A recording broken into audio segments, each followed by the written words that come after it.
Ya, assalamualaikum warahmatullahi wabarakatuh. Perkenalkan, nama saya Farizal Dwi Chandra dari kelas TIF E dengan NIM 2550207111073. Tujuan saya membuat video ini adalah untuk perbaikan nilai UTP pada soal kedua. Oke, yang kita mulai pertama-tama di kode program ini ada import Java Tool Scanner. Nah, ini tujuannya agar user bisa menginput data di mengetikkannya di keyboard. Oke, langsung lanjut. Yang pertama ada kelas barang. Di sini semua atributnya dibikin privat agar aman. Nah, yang pertama ada privat static in total barang dan privat static double global v. Eh, di sini variabelnya menggunakan static. Artinya variabel ini adalah milik kelas secara global, bukan milik suatu objek saja. Nah, untuk set defaultnya, total barangnya 0 dan global fee-nya yaitu $5. Oke, lanjut ada static final.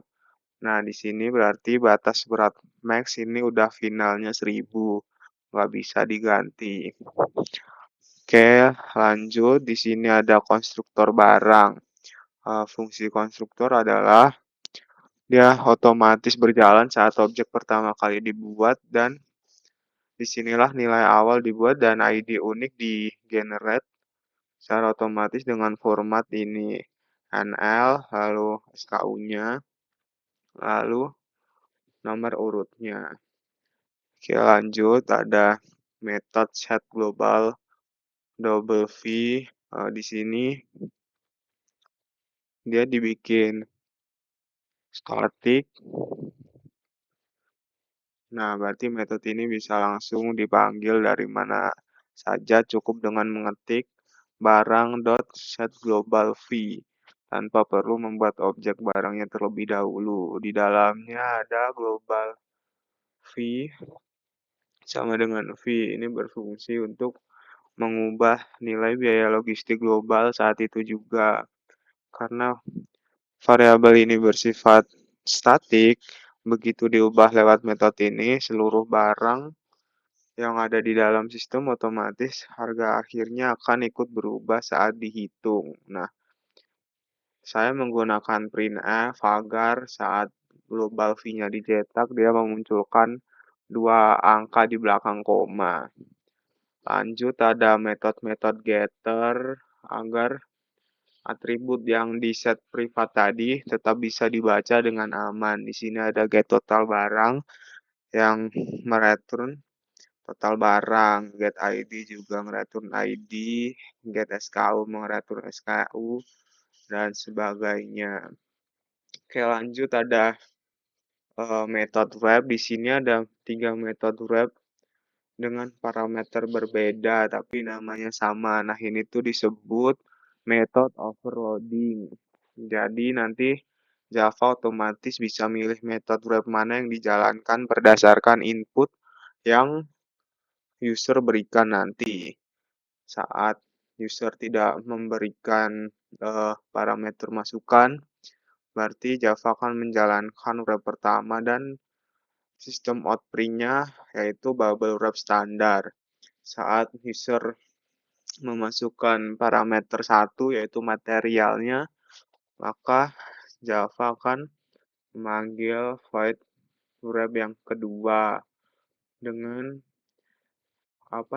dibungkus dengan material apa. Nah, yang terakhir saat user memasukkan dua parameter yaitu berapa lapis dan berapa material, Java akan memanggil wrap yang ketiga yaitu pengemasan barang dibungkus dengan lapis dengan berapa lapis material. Oke, lanjut di sini ada metode dispatch atau mengirimkan barang yang membutuhkan dua masukan yaitu tujuan dan jumlah. Nah, di sini ada in kirim sama dengan jumlah sama dengan 0, tanda tanya 1, 2 jumlah. Nah, ini tuh namanya adalah ternary operator. Cara bacanya adalah apakah jumlah yang diminta itu 0? Kalau iya, jadikan nilai kirimnya 1. Tetapi kalau jumlahnya nggak 0, maka kirimkan jumlah aslinya. Ini sesuai dengan syarat soal di mana kalau user input 0, sistem otomatis ngirim 1 unit. Nah, di situ juga pakai logika if stok lebih dari sama dengan kirim. Jadi maksudnya jika stoknya lebih banyak dari atau sama dengan bisa yang dikirim, maka stok dikurangi sama dengan kirim, maka stoknya akan berhasil dikirim. Kalau enggak, maka pengiriman gagal karena stoknya tidak mencukupi. Oke, terakhir di kelas barang ada metode string get type, return barang. Nah, di sini metodenya tuh dibuat default untuk nanti agar kelas turunan-turunannya bisa nge-override atau menimpa metode ini supaya mengembalikan tipe yang spesifik seperti supply medis atau barang gampang pecah. Oke, selanjutnya yaitu ada kelas turunan dari kelas barang, yaitu kelas barang sampah ditandai dengan extends barang. Nah, di sini ada tambahan 2 atribut yaitu indeks kerapuhan dan asuransi. Jadi, fungsi turunan ini adalah barang sampah ini mewarisi semua sifat induknya yaitu pada kelas barang. Di sini ada 2 konstruktor dengan nama yang sama tetapi parameternya berbeda. Nah, ini disebut konstruktor overloading. Nah, yang konstruktor yang pertama ini dipakai kalau barang tersebut mempunyai asuransi. Kalau dia di pengiriman standar, bukan yang pengiriman kilat. Jadi, parameter masukannya nanti yaitu SKU, deskripsi, berat, harga dasar, stok, indeks kerapuhan, dan asuransi. Lalu pada ini dipakein parameter super untuk melempar data dasar kembali ke kelas induknya. Nah, konstruktor yang kedua ini khusus dibuat untuk fitur pendaftaran kilat. Di mode ini, user cuma perlu memasukkan SKU dan deskripsi. Untuk berat, harga dasar, stok, dan indeks kerapuhan dan asuransi itu sudah diset otomatis oleh sistem. Oke, lanjut. Di sini ada override atau menimpa metode hitung akhir. Hitung harga akhir dari kelas induk ditimpa dengan rumus baru yaitu double biaya penanganan tuh dipakein indeks kerapuhan dibagi 100 dikali get harga dasar sesuai yang diminta pada soal. Nah, jika di kelas barang gampang pecah ini asuransinya ada, maka biaya penanganannya juga ditambahkan 10. Oke, terus uh, maka dia akan mengembalikan super hitung harga akhir ditambah biaya penanganan. Kenapa di sini pakai super hitung harga akhir? Nah, di sini tuh untuk memanggil rumus asli dari kelas induk lalu baru dijumlahkan biaya penanganan. Selain itu juga di sini saya mengoverride ke metode string get type agar pengembaliannya lebih spesifik yaitu barang gampang pecah. Oke, lanjut yang kedua, kelas turunan yang kedua yaitu barang perishable atau barang gampang busuk. Di sini merupakan turunan dari kelas barang, yang mana dia seperti kelas sebelumnya, dia mewarisi semua sifat dari kelas barang dan ditambah 2 atribut baru yaitu sisa hari dan suhu. Lalu dibikin konstruktornya, dimasukin semua atribut-atributnya, lalu dia mengoverride hitung harga akhir. Nah, di sini jika sisa hari pembusukannya kurang dari 3, maka biaya penanganannya yaitu harga dasar tadi dikalikan dengan 20%. Nah, jika suhunya kurang dari 0 derajat, biaya penanganannya ditambah $15. Oke, lalu seperti tadi di return super hitung harga akhir ditambah biaya penanganan yang ini tadi. Oke, lalu seperti tadi juga, yang ini menimpa string get tipenya menjadi barang perishable. Oke, untuk kelas turunan yang terakhir yaitu supply medis. Nah, di sini dia diturunkan pada kelas barang perishable. Ini yang disebut penurunan bertingkat. Eh, Kenapa supply medis diturunkan dari kelas barang perishable? Dia eh, karena dia ini sifatnya juga mudah busuk sekaligus. Ah, tetapi dia ada tambahan juga yaitu jika status berbahaya. Jadi di sini dia atribut yang dimasukkan di konstruktornya ada SKU, deskripsi, berat, harga, stok, terus sisa hari dan suhu, dan ketambahan kode FDA serta status bahaya. Nah, kita menimpa hitung harga akhir dari kelas barang perishable. Jika statusnya berbahaya, maka biaya penanganannya ditambahkan dengan $50 dan mengoverride get tipenya yaitu supply medis. Oke, lanjut kelas yang terakhir yaitu kelas solution. Di sini scanner in sama dengan new scanner system in ini dibuat agar user bisa mengetik di keyboard.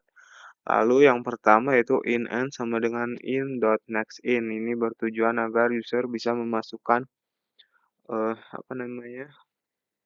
jumlah baris yang mau dia ketik. Pada soal disebutkan bahwa barisnya yang akan dites itu dari 1 sampai 50. Jadi saya membuat kondisi if jika user memasukkan kurang dari 0 dan sama dengan 0 atau lebih dari 50, sistem akan menghasilkan jumlah perintah harus antara 1 sampai 50 dan di return ini berarti nanti sistem akan berakhir. Oke, lalu saya membuat array inventaris yang berjumlah 50 dengan in item count-nya 0. Nah, item count ini nanti akan bertambah setiap array inventarisnya terisi. Oke, lanjut di sini ada perulangan dari 0 sampai i kurang dari n atau input user tadi.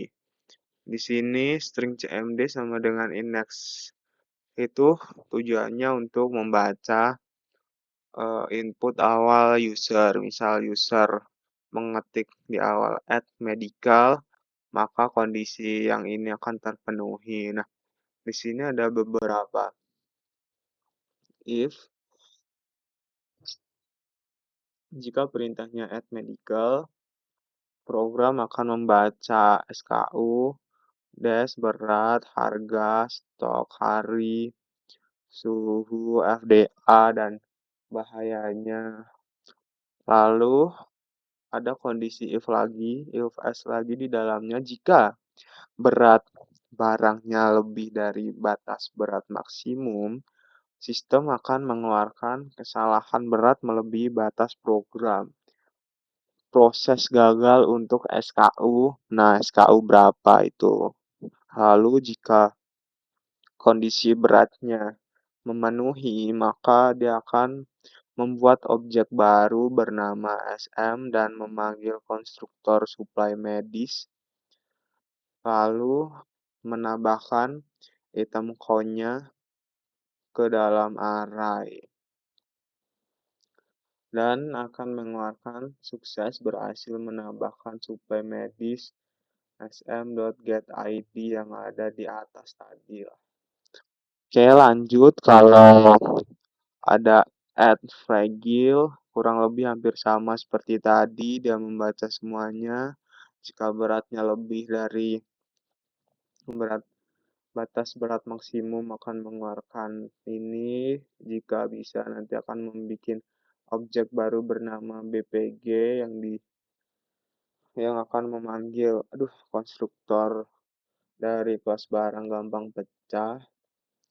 Dan jika dia add fragile quick, dia cuma membaca SKU dan deskripsi dan akan memanggil konstruktor barang gampang pecah yang konstruktor keduanya dan akan menambahkan count-nya juga. Oke. Lalu untuk saat memanggil add perishable, saat si user mengetikkan add perishable pada JMD, kurang lebih dia akan membaca seperti tadi. Kurang lebih jika beratnya lebih besar akan mengeluarkan ini. Jika dia terpenuhi akan membuat objek baru bernama BP dengan memanggil konstruktor barang perishable dan akan mengeluarkan sukses berhasil menambahkan barang perishable. Nah, saat CMD mendeteksi bahwa user memasukkan wrap, dia akan mengecek indeks dan mode di sininya. Mana ini? Nah, di sini wrap 000 yang pertama yaitu indeks. Itu indeks array keberapa si si barangnya disimpan, dan yang kedua ini adalah modenya. Lalu dilakukan pengecekan indeksnya apakah lebih dari sama dengan 0 dan indeksnya kurang dari item count. Kalau dia lebih dari item count, program akan error. Tapi kalau kondisinya terpenuhi, dia akan lanjut dan melakukan beberapa penyaringan mode. Nah, jika mode 0, di sini membuat objek baru bernama B untuk untuk menyimpan variabel sementaranya. Nah, jika modenya sama dengan 0, maka kondisi yang dipanggil adalah wrap tanpa parameter. Jika modenya sama dengan 1, maka wrap yang dipanggil adalah dengan satu parameter, yaitu material. Seperti di sini, wrap 21 ini berarti indeks kedua, ini mode ke-1, dan peti kayu yang nanti outputnya adalah pengemasan barang dengan SKU-nya dibungkus dengan materialnya yaitu peti kayu.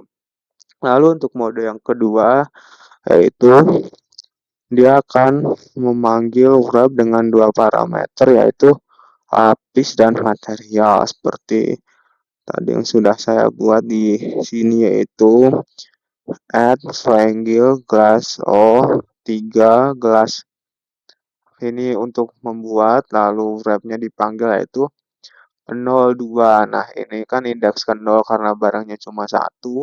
Dia mode kedua, ini materialnya dan ini lapisnya, maka nanti outputnya adalah pengemasan barang kelas 03 dibungkus dengan 3 lapis kayu. Oke, selanjutnya ada saat CMD mendeteksi user mengetikkan dispatch. Itu dia akan membaca indeksnya dan tujuannya serta jumlahnya. Nah, di sini contohnya itu Dispatch 0, Singapura 10. Jadi, barang indeks ke 0 dikirim ke Singapura dengan jumlah 10. Oke, eh, di sini dilakukan pengecekan lagi apakah indeksnya beneran ada. Kalau ada ya udah berarti dikirim. Dilakukan juga pengecekan tadi. Oke, lanjut. Jika program membaca user mengetikkan set global v, maka dia akan membaca v yang diketikkan user dan dia akan memasukkan ke set global v baru, maka nanti eh, v keseluruhan global akan berubah. Oke, yang terakhir yaitu jika user mengetikkan report all. Nah, kalau user mengetikkan perintah ini, sistem akan mencetak seluruh laporan inventaris logistis yang ada. Menggunakan perintah J kurang dari item count di sini mengecek loopingnya itu cuma sebanyak barang yang ditambahkan, bukan looping dari 0 sampai 50. Oke, di sini barang B sama dengan inventaris J itu digunakan untuk eh, mengambil barang satu persatu. Lalu dicetak ke sini b.get. Dicetak dengan sistem .printf dan dengan b.getID, b.getSiku, SKU, b.getType, b.getHitung harga akhir, dan b.getStock. Walaupun di sini dah eh, variabel B ini tipe asalnya adalah kelas induknya yaitu kelas barang, tapi saat kita memanggil b.getType dan lain-lain tadi, Java akan mengecek wujud asli objek tersebut. Kalau ternyata wujud aslinya adalah suplai medis, maka Java akan menghitung harga menggunakan rumus pajak limbah medis. Kalau aslinya barang gampang pecah, Java otomatis pakai rumus yang udah di override di kelas barang gampang pecah. Oke, di akhir metode ada barang dot get total barang. Ini dipanggil untuk mencetak jumlah barang yang sudah diproses. Yang contohnya adalah seperti ini. Oke, lalu tadi saya memakai dot equals. Di sini berarti eh, ketikan user harus sama persis seperti ini, yaitu menggunakan huruf kapital dan menggunakan tanda hubung seperti ini. Jika ketikan usernya menggunakan huruf kecil atau ada yang besar, ada yang kecil, maka kondisi ini semua tidak akan terbaca karena saya tidak menggunakan equals ignore. Oke, mungkin segini saja penjelasan dari saya untuk perbaikan UTP soal nomor 2 pemrograman lanjut. Sekian dari saya. Wassalamualaikum warahmatullahi wabarakatuh.